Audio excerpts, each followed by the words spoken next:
Hey folks, today I'm going to be smoking a cut of meat that is a fraction the cost of a typical brisket and turns out pretty darn good. So I'm going to walk you through step by step how I smoke a chuck roast, which is an awesome cut of meat, especially if you're short on time and short on money. So stick around, let's get started.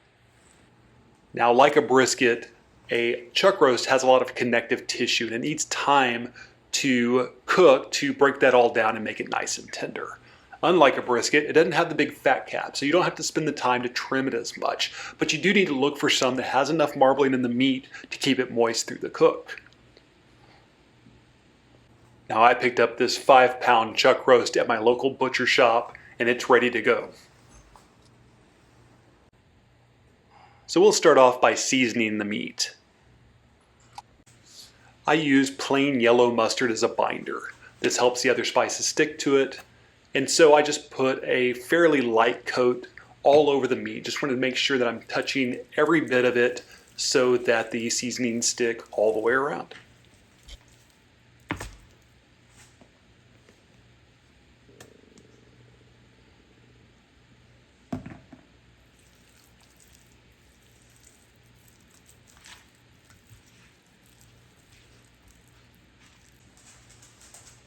Now that I had this chuck roast pretty slathered up with the mustard, it's time to add the seasonings. I'm starting off with some sea salt. After that, I'm going to bring in some 16 mesh black pepper.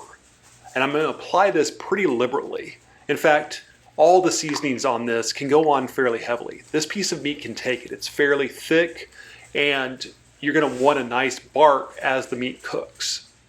So add quite a bit of the black pepper.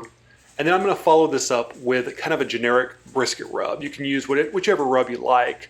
In this case, I'm using the Fiesta brand. It's something that I have at my local store, and it turns out pretty good. But add this on pretty liberally, and of course you're going to want to get both sides of it so that it will develop that nice bark. Now, all of these ingredients, plus some of the products I use throughout this video, are linked in the description below. And if you click on those links and purchase something through Amazon, I do get a little bit back for the channel. So I do appreciate that support.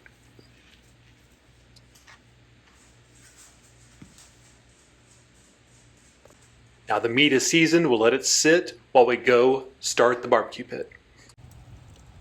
To get my offset smoker going, I start with a chimney full of lump oak charcoal. And that gets me a good coal base to put my wood on.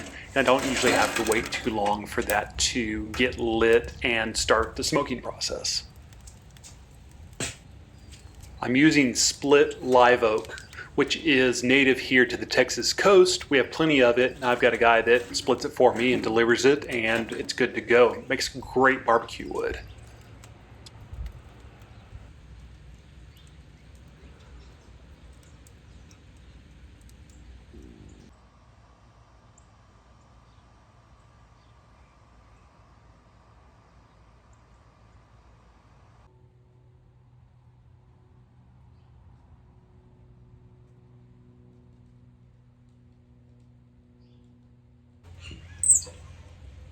So once the pit's going and up to temperature, it's time to add the meat. My goal for this cook is to keep it between 250, 275.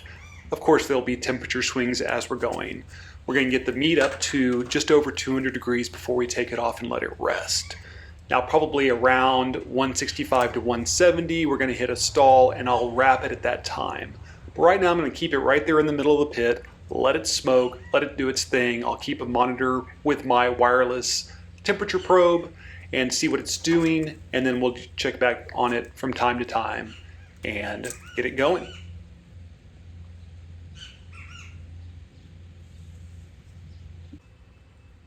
I love using this ThermoPro dual probe wireless thermometer. I can monitor the temperature of the meat and the barbecue pit at the grate level, because there is a discrepancy between the temperature at the grate level where the meat is and the lid where the manual thermometer is installed, and sometimes it's a pretty big swing. So I like things being nice and accurate. So I've had the meat on the pit for several hours and we've hit the stall at 170 degrees. So it's time to wrap the meat.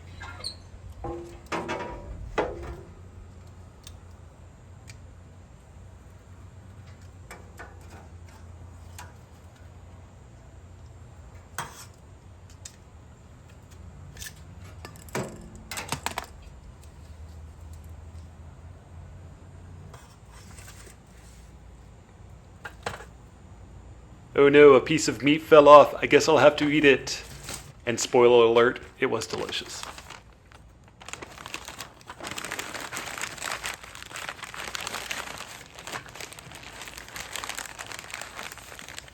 Now I'm wrapping up the meat in 2 layers of butcher paper. This is going to kind of get it out of the stall, help it heat up. It's also going to retain that nice bark I already have. Now at this stage, if you feel like you need to, you may add some beef tallow or beef broth before you wrap it up to keep things nice and moist. I didn't feel like I needed it on this one, but it's an option you can do. Then I put my probe back through the paper into the meat so I know when this hits that final temperature of around 200 degrees, maybe a little above.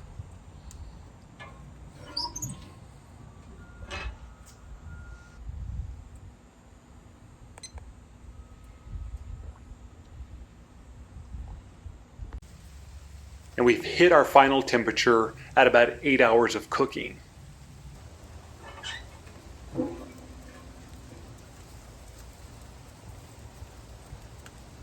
I've got a little ice chest prepared with some towels to keep this thing warm, but let it rest for at least 30 minutes, probably more like an hour.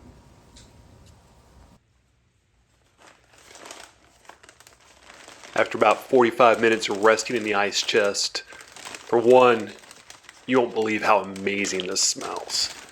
But we're going to unwrap it and start slicing it up so we can have some dinner.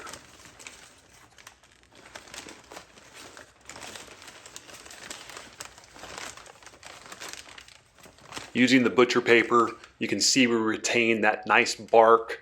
This feels good, it's nice and soft, and I think it's going to turn out fantastic. On the first cut, take a look at that smoke ring. It's a really good looking piece of meat. Now it's not pouring out juices like a brisket would, but there's not near as much fat in there. And that kind of goes back to my suggestion earlier. If you want something that's a little bit more moist, that kind of has that really fatty gleam to it, you may want to add some tallow or some beef broth right before you wrap it up. In this case though, it's nice and tender, it tastes amazing, and it's still nice and moist.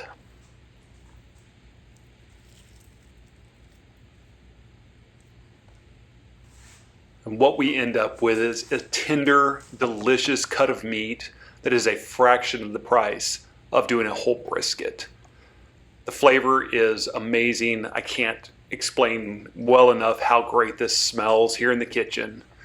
And it really is a nice, flavorful piece of meat. Now you'll want to have a good quality one. Go to your local butcher shop to get this cut of meat, and you won't be disappointed. I'd love to see you give it a try, and if you do, I'd love to hear about it, so comment down below. And so there we go. Smoking a chuck roast can give you fantastic results. Kind of scratch that smoked meat itch that you may have if you're short on time and short on money. And does it turn out better than a brisket? I guess it really depends. Why don't you give it a try? And if you do try, comment down below. Let me know how it turns out. If you like what you saw today, give me a thumbs up. If you want to see more videos, please subscribe to the channel. If you do subscribe, hit that notification button so you know when I post new videos. I appreciate each and every one of you following along. Y'all get out there and live the good life. Thanks a lot.